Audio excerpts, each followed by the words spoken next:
Testing. It's coming through online. The world may never know. Oh, I'm hearing it. Is it going through online, Bill? Does it look good? Maybe it's hard to tell. But awesome. Great.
All right, I think we can get started. Good morning and welcome to the Exploring the Faith. This is our last session for the summer, and we will pick up again in the fall. Our guests today need no introduction to you, for as we have had 18 months to learn of their pastoral gifts that they've been able to share with us, and we've appreciated that. But today, they will be sharing their experiences on a civil rights tour that was organized in collaboration with Westminster Church in Grand Rapids. This was a journey through the heart of the civil rights movement.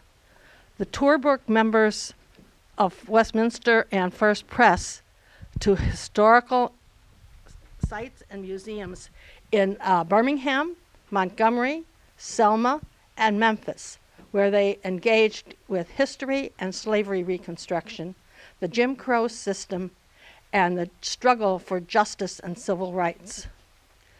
We're looking forward to hearing about that. I know those who went had came back with lots of good impressions and so forth. So we're turning the mic over to you and looking forward to hearing about your experience.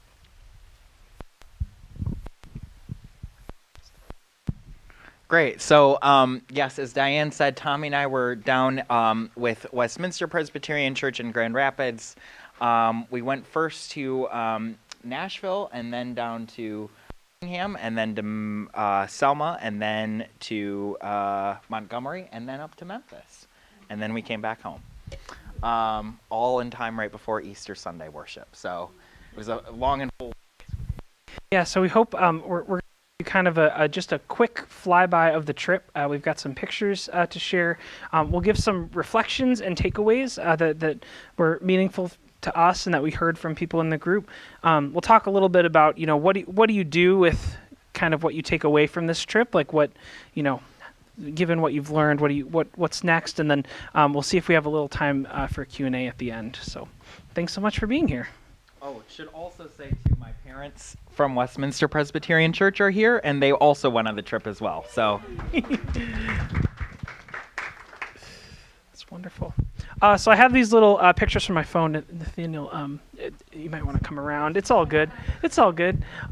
So this was our first day. Our first day was just a driving day. We drove right down directly to Birmingham. We stopped in Nashville for a very delicious dinner. Not a lot to say about that day. So we'll go on to day 2. It was a good drive. We got to get to know people on the bus and speak with one another. So we started at Kelly Ingram Park in Birmingham on our second day.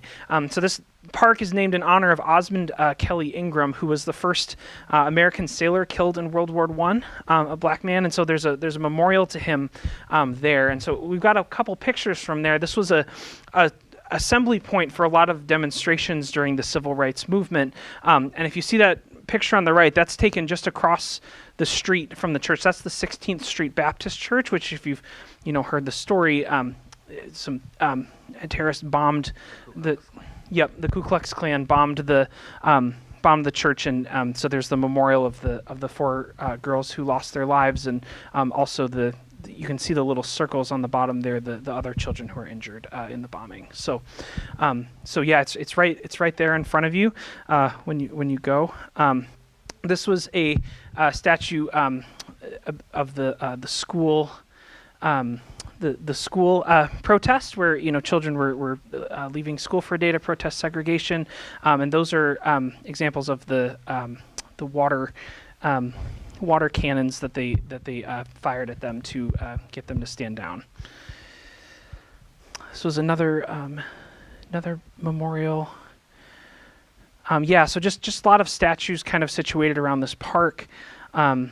A lot of words capturing the history and some of these signs as well. I thought this sign was really telling of things at the time and kind of our time now. It basically said that, if people weren't going to push for civil rights on a moral ground, part of the strategy of the protests was to protest on economic grounds, because if you're blocking the way for people to get money in America, they'll perk their ears up, even if moral things will not. So that was kind of a description of why they had, the sit-ins and restaurants, why they'd boycott certain businesses. Why you saw things like the Montgomery bus boycott as well, too. Mm-hmm. Yeah. So there were these signs kind of circling the park and just different kind of information from those. So right close by, a short walk away, is the Birmingham Civil Rights Institute, which we stopped at. This museum was very focused on kind of segregation and had a lot of kind of set pieces for what that kind of looked like. So you see on the left comparisons next to each other of a white classroom and a black classroom in 1953. You can see, of course, the white classroom is a lot nicer, modern technology. Black classroom seems like it hasn't been taken care of very well. And then this was a bus. I think this was a bus that was bombed. That was the Freedom Riders bus. The Freedom Riders rode this bus when they were protesting segregation. So this was the bus that they actually used, and it was bombed out by the Ku Klux Klan and white supremacists as well. I highlighted this story, which was just kind of terrifying. So many things were terrifying, but I'll just highlight this one. So the pastor you see in the middle is James E. Coyle. He was a Catholic priest from Ireland. Shortly after arriving, married a Puerto Rican man to a white woman, and I think this happened kind of in his 50s. But the woman's father, who was also a Reverend Edwin Stevenson, Coyle was sitting on the steps of his church, and he just walked up, shot, and killed him for marrying his daughter to that man. So, shot him with a shotgun too, I should add. Yeah. So, very scary, and the there were just kind of pictures and information like that around. So that's all the pictures I have on that. Do you have anything else to share about the institute? Gotcha. So after the Institute, we drove from Birmingham to Selma. You'll see that, we kind of just, we went about 2 hours south there through Alabama. We stopped at historic Brown Chapel AME Church. So this was a regular host site for the Southern Christian Leadership Conference, which was spearheading a lot of this, resistance work to segregation. And it was also the start of the Bloody Sunday March, which we talked quite a bit about. So Bloody Sunday is the March 7th, 1965. It was a march from this church meant to go to Montgomery, but you'll see in a minute the Edmund Pettus Bridge, which we stopped at. The march stopped pretty quick. I mean, the bridge is only a couple blocks away from this church, and they were met with a line of police officers who essentially pushed them back. And so we went to the church, and we spoke with this amazing woman who had so much history with a lot of this. She shook, I think, Martin Luther King Jr.'s hand when she was 6, when he came to speak here, and just kind of told us a lot about kind of the path of her life through this movement and how it's affected her family. So really good talk there. This is a picture of the march from the Edmund Pettus Bridge, where we stopped next. This is more what it looks like today. Pretty unassuming highway, but with a lot of history. And one thing you'll notice as you walk across is it's very, very narrow. I mean, you walk across, and it's kind of terrifying to think of, you've got a line of cops on the side that we're facing, I believe, and there's not a lot of spots to run other than straight back. So really kind of, walking across the bridge, I think was pretty harrowing. There are these memorials set up on the other side of the bridge, but something we noticed about it, I think Carol Gottliebson pointed this out. They're like right behind just this like sign for Selma. They're just very. The area didn't seem very taken care of. It was just kind of on the side of the road. You've got all these memorials behind, close to the bridge, but it was just kind of in the middle of regular, urban area, which, it just kind of seemed. It was good that it's good that it was there, but I think some of us walked away with the impression that it just, it was there as opposed to making it kind of more significant, which was, yeah. Just an interesting picture from the side of the bridge. Does anyone notice anything a little odd about this picture?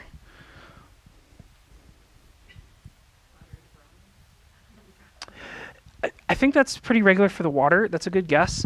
So there's just like a 2-story house kind of on the side here in the river, and the town is facing here, but the house is just kind of pointed like towards the bridge. So we didn't get a story on that, but I just thought that was really odd. It just seems like, like where do you walk out your front door and, a few feet away from like falling right in. There's no beat, but so just kind of odd thing. So then we went from Selma to Montgomery, traveled just a little bit east there. Nathaniel and I took a walk because Montgomery is the capital of Alabama, so we took a little walk around. It was a pretty amazing place to walk around, and so yeah, really really great weather. So this is the state capitol which we walked by. Here's another great picture of it. This is the first White House of the Confederacy. So you'll see a bunch of these. They have all of these neoclassical buildings all around the Alabama state capitol, and this is the Confederacy of the White House. The White House, the Confederacy of the White House, the first White House that they used. So this is where Jefferson Davis stayed, and it's right across the street from the Capitol. So Nathaniel and I saw this pillar behind the state capitol, and we were like, oh, what's that? Let's go check that out. It was a Confederate monument. Ah, rats. Oops, all Confederate. So that was disappointing. But yeah, there's very much, and I think we even saw statues in front of the Capitol. We didn't walk up too close, but statues of leaders of the Confederacy, and it was just we were pretty startled to see that. I think so close to the state capitol, and raised a lot of questions.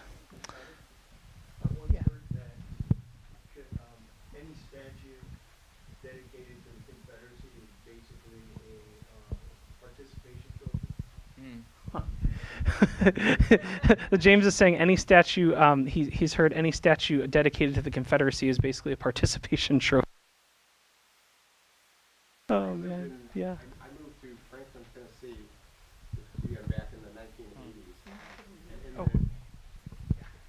And in the town square was a statue to the Confederate soldiers, and there was, I think Franklin, Tennessee has one of the largest private Confederate cemeteries in the country. But it was, it was very odd to me because it was the center of the town was a statue to the Confederacy, and I lived off a street called Liberty Street. And I thought it was a very ironic thing because all the white people lived on one side of the street and all the black people lived on the other side. I thought it was awfully odd that we had a street called Liberty that was actually the divider between, it was a street that segregated the population. So hopefully if I go back to Franklin today, it will be different. Isn't that just a physical reminder of, yeah, oh my gosh.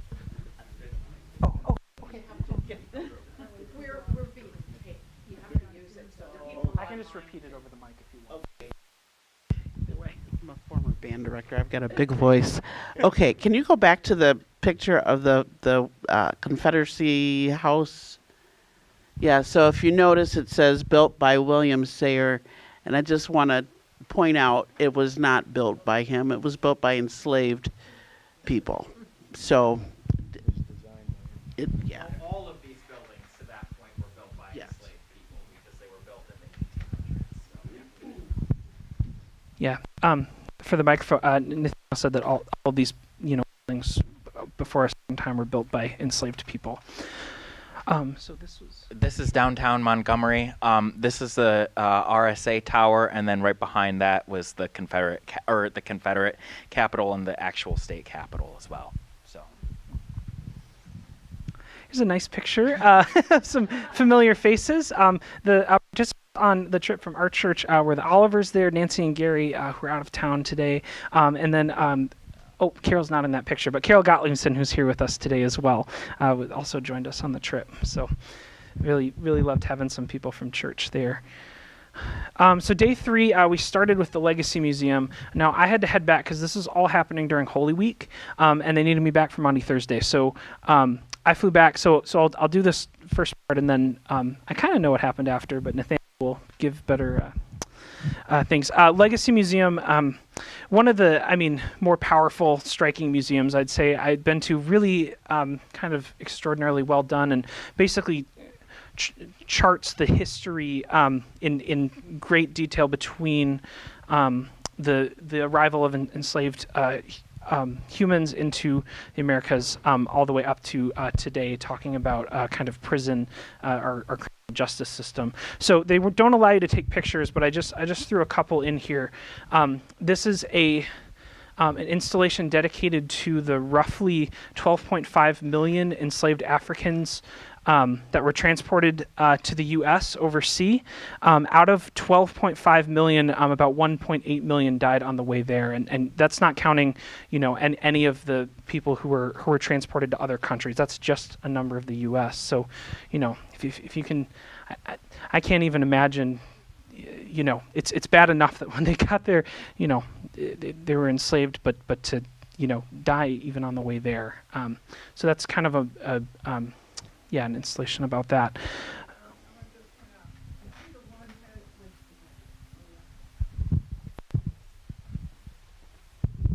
If you see the one head that has the spike collar, there are all pictures of some of the slave ships. That would be how they were laying flat, quote unquote, in the hold coming over. So if you think about a ship in that day, in the 1600s, coming from Africa to America, they couldn't lay flat.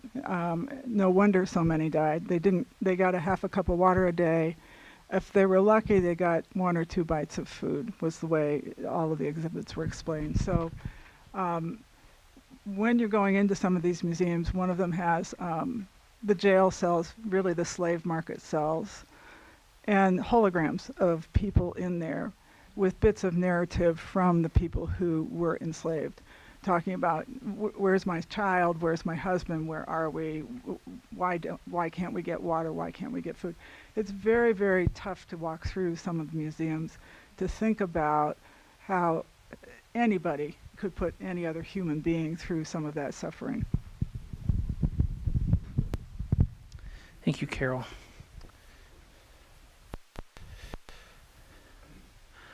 This is just one another picture that I snuck. So this was kind of in the segregation part of the exhibit. This is a exam that a black person would have to take in order to vote. You notice the can of jelly beans and can probably instantly see part of the problem. One of the questions they'd asked to see if you were able to vote was, how many jelly beans are in this jar? There are questions that just range from, I mean, all of them are insulting, but I mean, blatantly really simple ones, and also ones set up so that no one can really answer them. So there'd be like these really complicated descriptions, like draw like this shape inside this shape, but it and with a line going through some part of it. It was, you know, you read these online. There, you can take. There's a link I found. You can take a test. You can take one of the tests yourselves, and you know you get 5 or 10 minutes to take it, and only if you pass would you. So of course, you know, this was a way to block voting. No one was really passing these tests because they were designed for, you know, people to fail. One of those questions on the polling test was name every county in Alabama and when each county was formed in Alabama, and then list them all alphabetically as well. Yeah. Oh, yes. Okay, so this was after Tommy left. So this was the National Memorial for Peace and Justice. And so what you'll see here are giant, essentially tombstones. You'll see some bigger pictures, right here.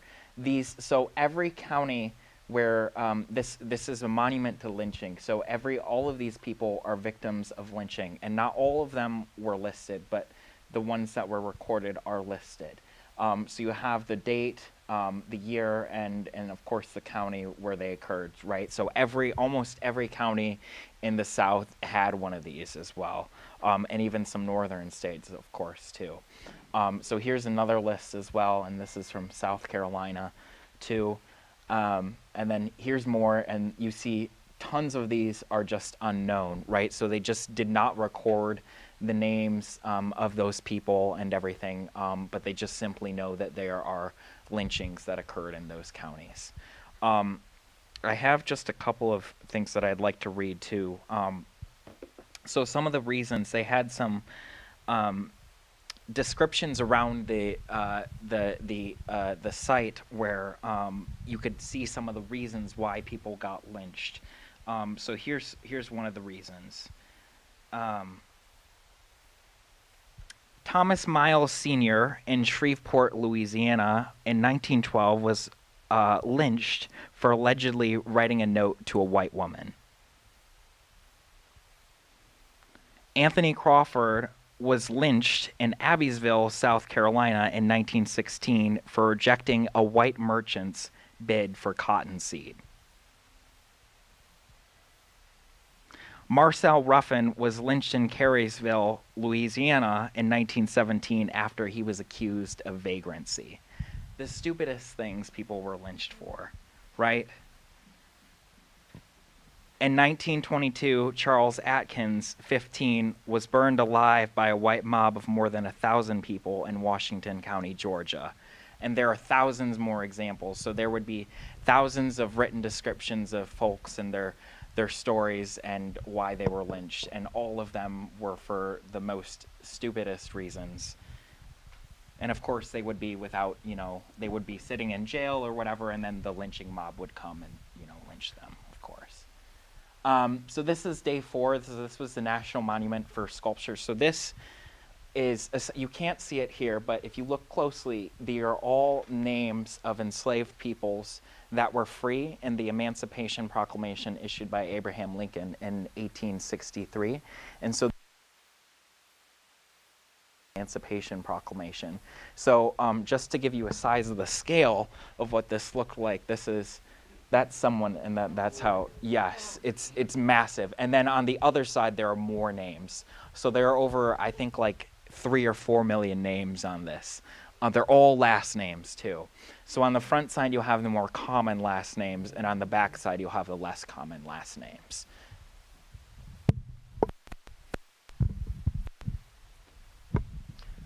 Even more of a description of the scale of this thing.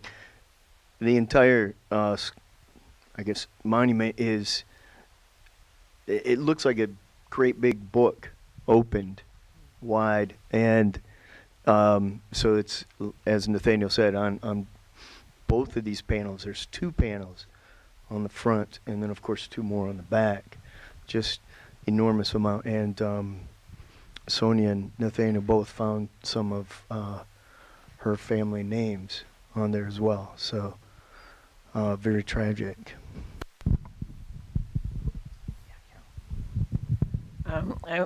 Back to the lynching monument. A couple of things. At least one of the descriptions said they didn't intend to lynch that person at all, but they couldn't find the person they wanted to lynch, and so there are also, not many, but there are also names from, do not think because your family, whatever, was in Michigan that we were scot-free. We weren't. Thank you for that point, and also to just put a finer point on that, what Carol was saying, if we go up to Howell, Michigan, that is the birthplace of the Ku Klux Klan in Michigan, right? So there, of course, have been lynchings in Howell as well.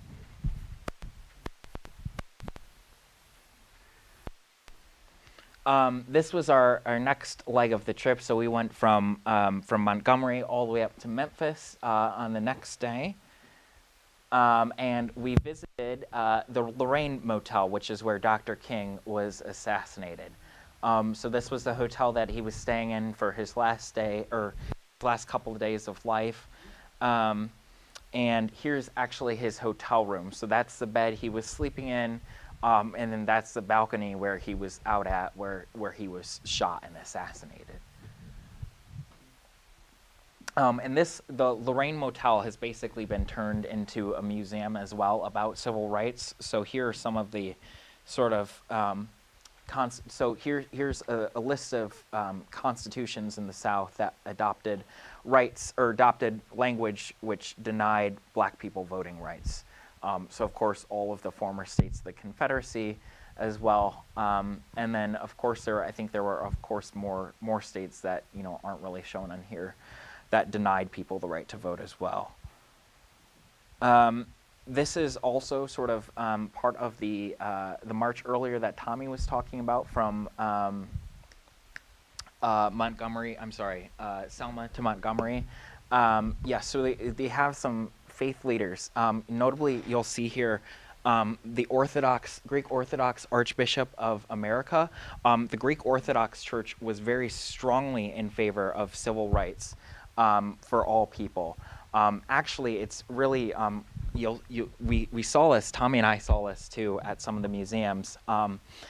Unfortunately, Presbyterians were not always in favor of civil rights. In fact, MLK in his letter to, a letter from a Birmingham jail, he was responding to white pastors, specifically the moderator of a Presbyterian synod in the South, who was saying, no, Dr. King, you should not be protesting, you should not be, advocating for equal rights, and Dr. King had had enough of it, so he responded and wrote the letter from a Birmingham jail. So this is just another unfortunate part of our history as a church.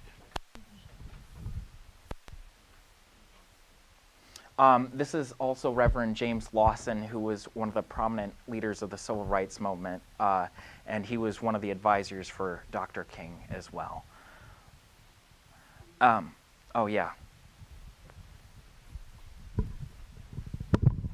So I just want to speak to about the Presbyterian Church.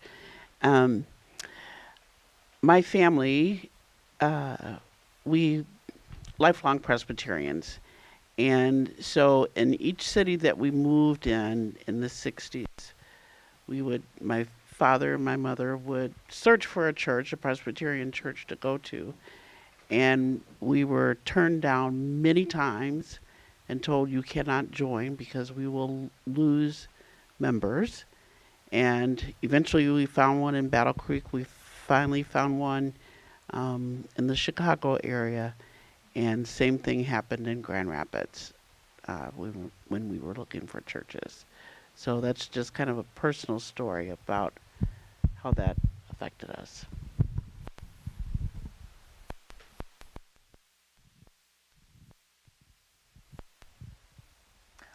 So this also talks a little bit about the Montgomery bus boycott. One of the things that we all found interesting was the fact that Rosa Parks, although she was an icon, right, she was not the first one to do that, right? There were several other people. In fact, I want to say like at least 6 to 10 other cases before Rosa Parks, before she was publicized. But Rosa Parks' case specifically caught national attention because she was the right case, not because there were other cases, right? So, for example, there was a 16-year-old girl who, refused to give up her seat, and she was eventually arrested, right? But her case wasn't the right case because she was an unwed mother, right? So that didn't get a lot of publicity. So they needed the right case. And that's one of the things that we sort of figured out, is that they needed some of these right cases in order to advance the cause for civil rights.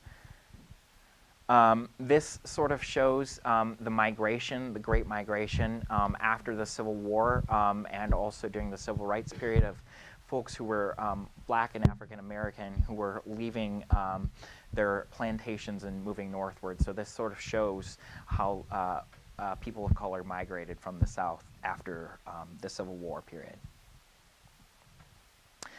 This is a result of the 1960 and 1964 elections.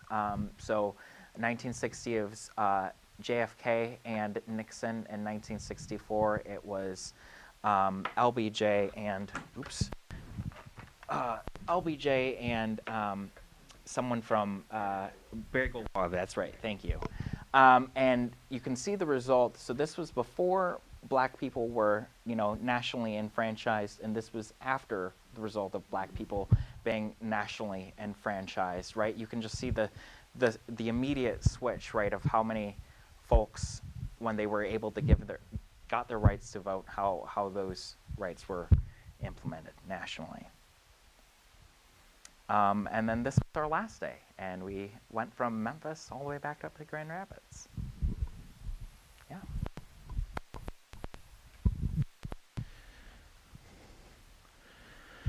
So we set a couple minutes to just kind of talk about some takeaways that we had from the trip.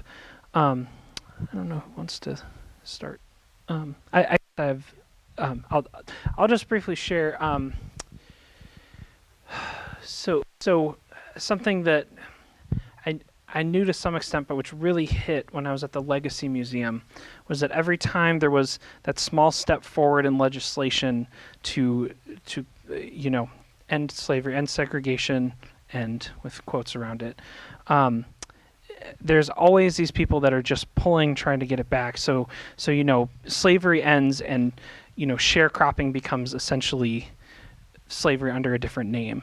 Segregation ends, but hatred towards people and resistance to that continues to exist. The criminal justice system, we talked a lot about that at the end of the museum. That's a problem that's still ongoing. The percentage of people who are incarcerated, who are picked up on the street, being primarily Black and people of color, and so it's an important reminder, and this is something that I have learned as well, just from Nathaniel's ministry and being able to work with him here, that legislation doesn't mean that people's minds change in an instant. It didn't mean it was a step forward, but it was not the end of the conversation, and we're still not in the end of the conversation today by any means. And so how can we as a church, understanding as Dave, I loved what Dave said in his sermon today, that we look at the kingdom of God, and we shouldn't be able to look at it without seeing people who are suffering in front of us. We can't preach the kingdom of God well without continuing to bring up these stories and continuing to have these conversations. I think of, the government's current efforts to defund places like the Legacy Museum that share this history that I would hope every American is made keenly aware of. I think of changes in education systems, and I won't go too far on that, but we have to ensure that these stories keep being told, even if it feels like we've solved them, because we haven't. And it's only by continuing to tell these stories, I think, that we remember that we still have work to do, and we see that person in front of us as we look for the kingdom of God to help. So, I think one of my reflections was the simple fact that despite all the places that we visited were of significant state, if not national importance, none of them were state historic sites. None of them were national monuments, national landmarks, national parks, yada, yada, yada, right? They were all privately funded, privately owned, and privately operated. And that to me really just sort of speaks to the sort of state that Alabama is in right now, and also the nation is in too. The fact that we are not able to recognize the fact that this history has happened, this history is continuing to happen. And to Tommy's point, right, people are still being disenfranchised and still being let down by their institutions and so forth to this very day. That was really powerful and really sad to see. Another thing that really resonated with me too was specifically when we were in Selma. So just want to go back to, sorry. Oops. No, sorry. I'm looking for, yes, okay. Yeah, so you can't really see this here, but a couple of years ago, Selma had a giant tornado that like just ripped through the whole town. And as a consequence, and even still to this day, there are some parts of Selma that are much more rebuilt and others that are still terrible, right? If you go back to here, the church, there is, around the church, and you can't see this, you can sort of see that house right there. There are a ton of low-income housing all around the area, and they have been there since before Dr. King preached there in the 60s. That area is still deeply recovering from, the racism, the structural inequality, the segregation, right? Most of the black people live on that side of the town, right? And the white people still to this day live over on the other side of the town, right? The town is still not integrated. And that also is kind of stark, right? Because we're so close to Detroit, right? And Detroit is still a very segregated country or city to this day, right? Especially as we see, the highways that were built in the 50s and 60s, right, cut across so many black and brown neighborhoods, right, and destroyed those neighborhoods, right? Yeah.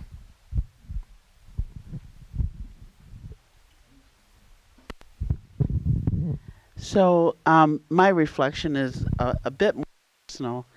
The first museum that we went into, where there was the sculpture of the heads of the enslaved Africans and in the water, that was just a very, very powerful image to me because, those are my people, right? They some jumped overboard, some of them just died on the ships. And then you fast forward to, the things that happened during the Civil War and the Civil Rights Movement and all that. And I realized for myself why my parents migrated from Kentucky up to Michigan. I understand clearly now why they left. And my father personally believed in integration in neighborhoods, so we would move as a family to an all-white neighborhood, right? And we were threatened by the Klan multiple times. As a matter of fact, my mother made a game of us climbing or crawling on the floor at night so that we would not be shot. And, you know, I didn't know that back then. I know that now. But, I mean, all of those things I connected with because I was alive and I remember all the civil rights movement. So I guess in closing for myself, I could go on and on and on. But I want to encourage you, if you can go on that trip to go, if you have children or grandchildren, please take them, because this is a part of our history that we need to think about.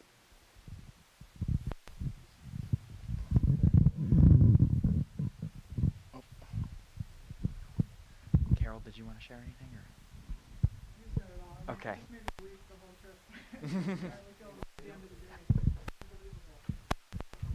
You know, one thought I had, back in the 60s, I used to go to a camp in Fenton, a YMCA camp called Camp Copenhagen. And when I was a little kid, you know, it never occurred to me, you know, there were black kids and white kids, you know, and they were just kids, and we were there having fun. And my point, we're not born racist. It's a learned behavior. So how do we change things? It's through what we learn, because we don't come out of the womb as a prejudiced person. Someone teaches us that. You know, I was told, you know, and my family came from deep Georgia. They owned lots of property before the Civil War, so they were probably deplorable people. But it's a learned behavior, so we can change that. It's not in our genes.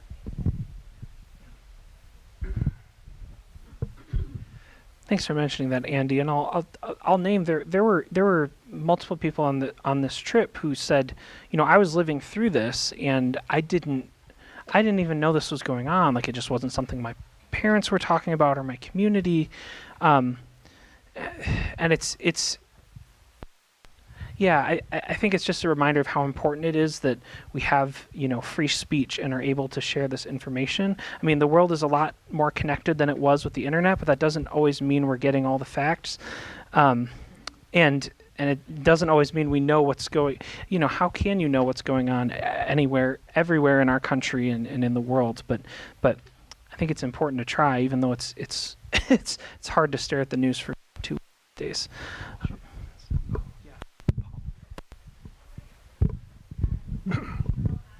I was a coach for almost 50 years, and half of my team was African American. And I have two stories, and I used to tell them all the time. One was when I was about 8 years old, we took a trip to Alabama. And as a little boy, I had to go to the bathroom. So there were men, women, and colored. I went into the colored bathroom. And as I'm there, I'm looking around and saying, this is no different than any other bathroom that I've ever been in. It was all white. It was just a white bathroom. And I could never figure out until later, when I was much older. And I used to tell my team that story all the time, just to make them aware of what was and what we need to be doing today. The other thing is that I had an African American coach, and I put him in an area in Indiana. Now, the Ku Klux Klan was formed about 15 miles from the campus in Indiana. I think it was I can't remember the town now. But somebody came to me and said, you know, you think you might want to switch Gerald and move him to another area because he's in a deep-seated Ku Klux Klan area. This was in 1985. And I coached at Virginia later on, and if somebody played if the Confederate song was played, I mean, he almost stood up and saluted, you know. I mean, he was one of the coaches, and he just was born there, and that's just the way it was. But those are the things that even is today, you know, is still going. Graham, did you? I'm interested to know about the Northern Church and the Southern Church. and what the differences were, and it took them a long time to get together. It was interesting that the headquarters are now in Kentucky, which was very definitely a border state. But that's probably too deep a question to answer quickly, but it'd be interesting to know, what the differences were and how they were resolved. And on a lighter note, when I had my citizenship exam, I had to do some really dramatic things, like I had to prove I could write English, and I was asked to write, I go to work. And then I was told beforehand by friends, don't fool around, these are the feds, which was very helpful, because another question was, who was the president during the Civil War? Well, both presidents were born in Kentucky, and you had to be sure you made the right choice.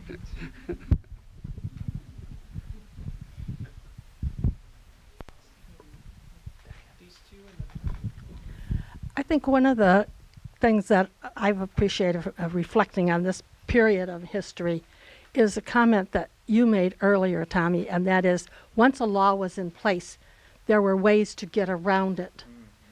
And so, and also in a conversation I had with a facilitator around racism, talked about the issue of being missional versus being I shouldn't say versus, and being transformational.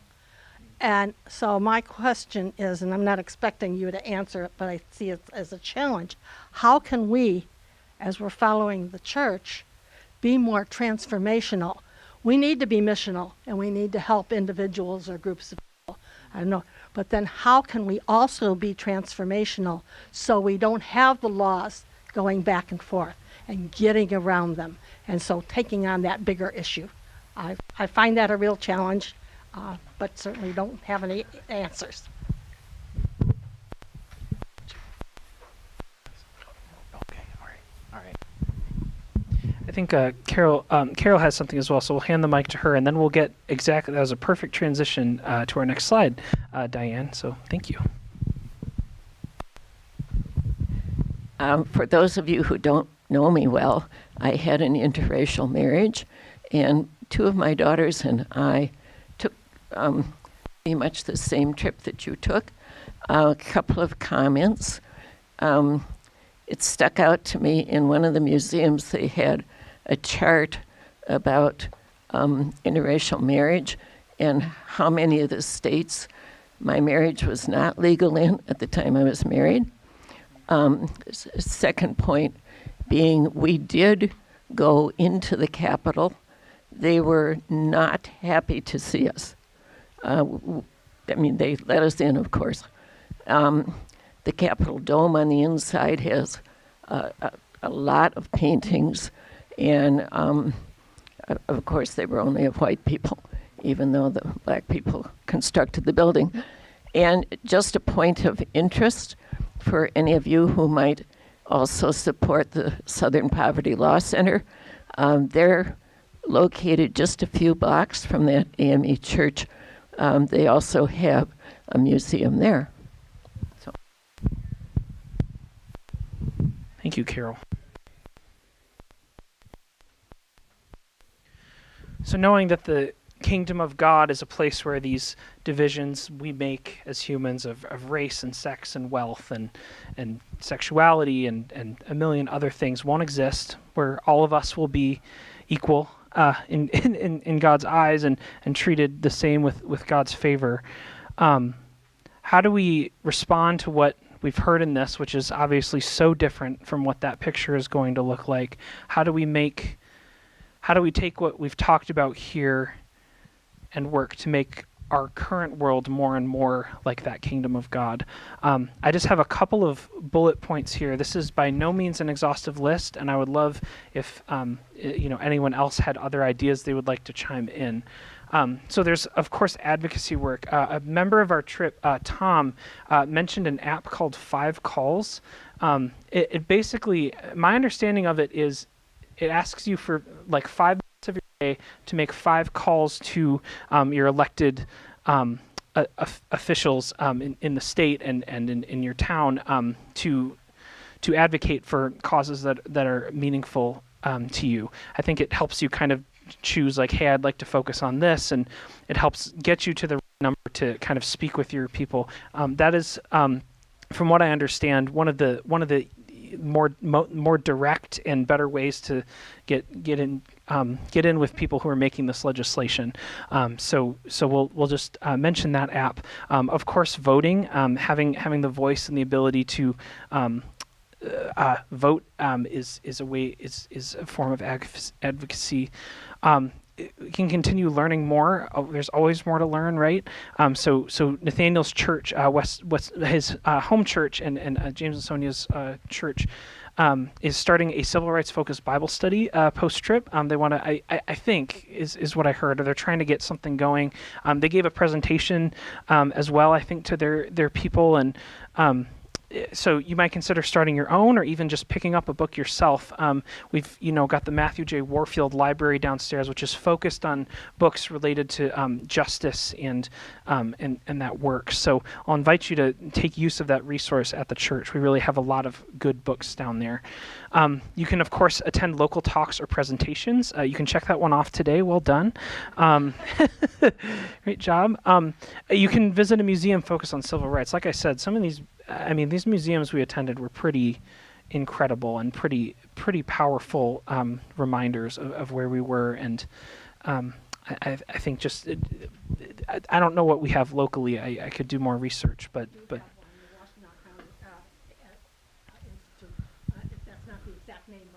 A local African-American museum. Gotcha. Diane is mentioning the Washtenaw County Institute. It's the Washtenaw County African-American Museum. Washtenaw County African-American Museum. Thank you, Diane. And then there's donating to causes that are meaningful to you. So you might consider supporting some of these museums that are suffering funding cuts. There's a great site I just found called Charity Navigator. You can basically search for a cause that is meaningful to you. So after this talk, you might search civil rights, and you can find basically charities and like ratings associated with charities for the work that they're doing. So it's a really great resource, because some of these charities, the percentage that is going to help people is different from other charities. And as we donate and think about what faithful financial stewardship looks like, we obviously want to be supporting organizations that are doing as much good as we can, and we don't want to let that paralyze us, of course, from choosing one.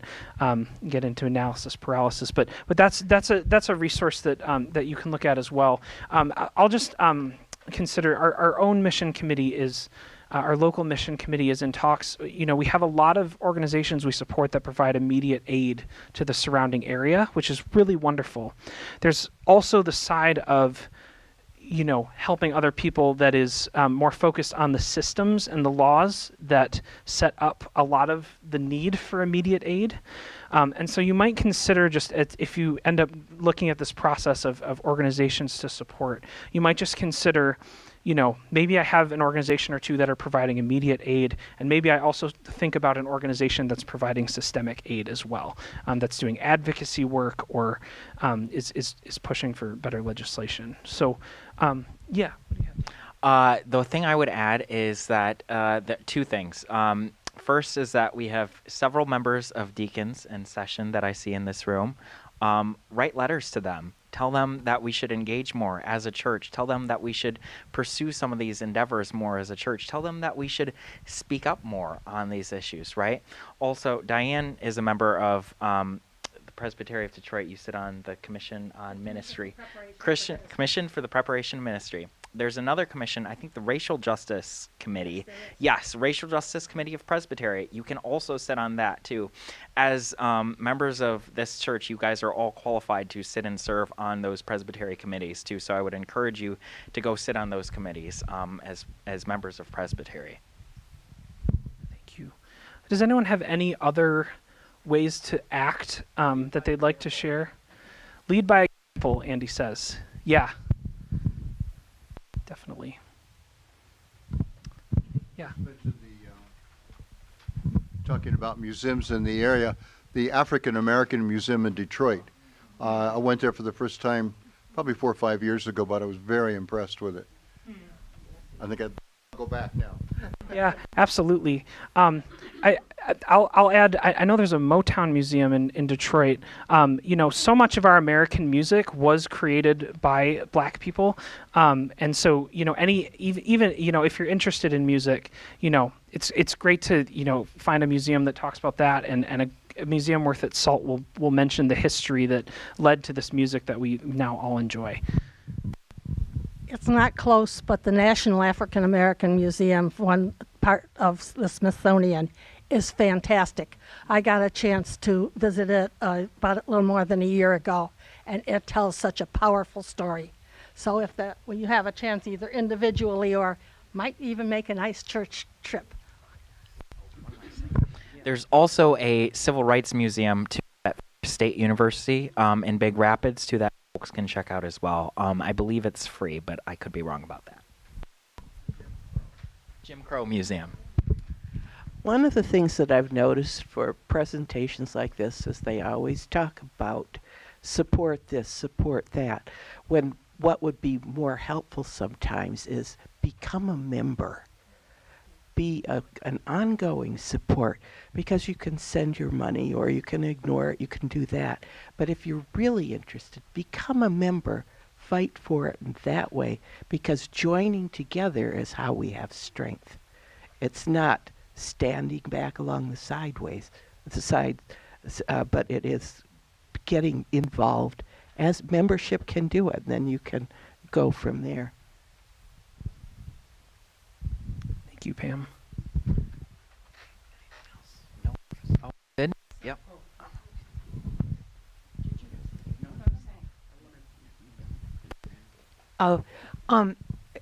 One of the things that's so powerful about hearing about the trip and thinking about these places of. Oh, sorry. Yeah, sorry.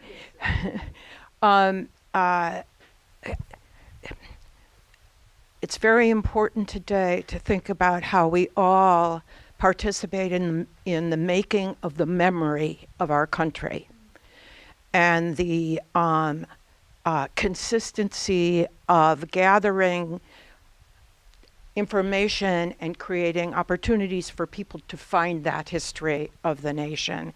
And when you think about what's happened to the leader of the African American Museum at the Smithsonian being fired,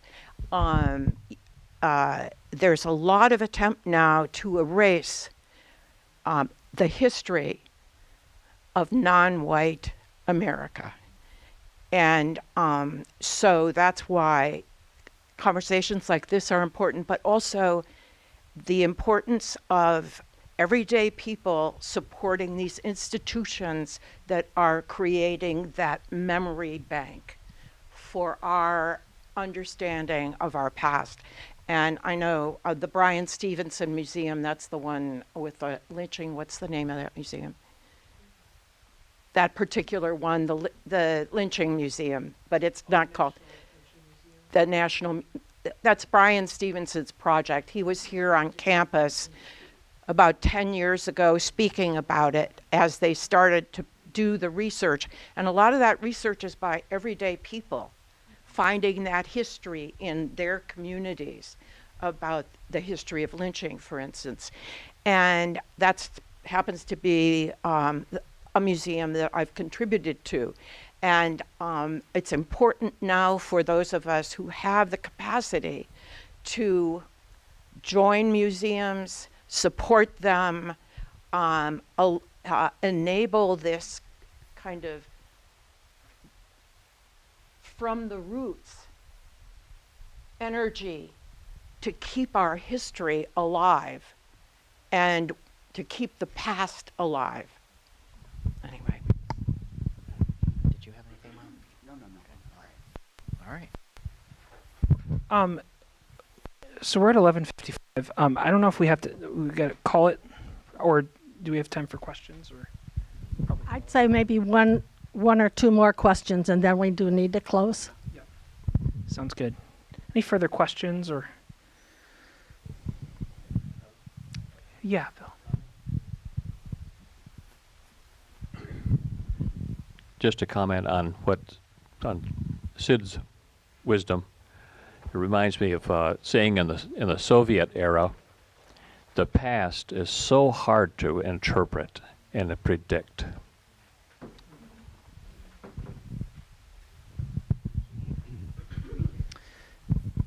Thank you, Bill. Oh, yeah, Lynn. We'll probably say this is the last. I hardly know where to begin. A wonderful presentation. I want to share something personal with you that a few years ago I joined PAM, the local branch of the NAACP, and earlier this year, as they were looking for someone to organize and run Juneteenth celebration, my dear friend William Hampton said, "Oh, I nominate Lynn Landy." So here I am, and but I have we have tri-chairs, and the other two are fortunately are African American women who have done this before. And what I wanted to share it with my heart, first I'd love to have you all put it on your calendar. June 14, down at Wheeler Park, which is named for the first and only black mayor in Ann Arbor. And it will be a day of celebration and music and vendors and food. And there's also a unity march at 10 o'clock from Fuller Park to Wheeler Park. And there will be speeches. And the high school graduates who won the scholarships with their essays on freedom will be reading those. So it's kind of an old-fashioned thing. And one of my favorite things, there'll be a cakewalk, 3 cakewalks, which are very traditional. There's going to be red pop, Faygo red pop. But one of my favorite things is to sit with the elders as they tell stories and visit. And I just say that this has broadened my mind, my heart, and sense of community. And it's a very nice way to be part of it. Thank you so much, Lynn. I think we have to. Oh, right across the railroad station. Wheeler Park is right across the street from the railroad station, is what I just said. Thank you. Thank you so much.